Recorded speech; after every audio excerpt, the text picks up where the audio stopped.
குழந்தைகள் தினத்தை முன்னிட்டு பழவேற்காடு ராஜரத்தினம் நகர் குழந்தைகளின் ஆசையை நிறைவேற்றும் பொருட்டு சென்னையில் முக்கிய இடங்களுக்கு அழைத்து செல்லப்பட்ட நிகழ்ச்சி அப்பகுதி மக்களிடையே நெகிழ்ச்சியை ஏற்படுத்தியது.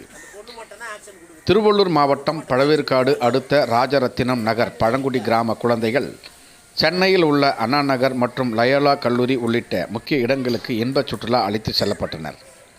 பழவேற்காட்டில் இயங்கி வரும் சமூகம் சார்ந்த கிராமப்புற மேம்பாட்டு அறக்கட்டளை சார்பில் ராஜரத்தினம் நகர் பழங்குடி கிராமத்தில் மாலை வகுப்பு மையம் இயங்கி வருகிறது. இப்பகுதியில் வசிக்கும் ஏழ்மனையில் உள்ள குழந்தைகள் சென்னையின் முக்கிய இடங்களை காண வேண்டும் என்று ஆவலாக இருந்தனர். இதனை அறிந்து இந்த நிறுவனத்தின் இயக்குனர் ஹாஜா மொய்தீன் குழந்தைகளின் ஆசையை நிறைவேற்றும் பொருட்டு குழந்தைகள் தினத்தை முன்னிட்டு வாகனங்கள் மூலம் சென்னைக்கு அழைத்து சென்றார். இந்த நிகழ்வு அந்த கிராம மக்களிடையே நெகிழ்ச்சியை ஏற்படுத்தியது.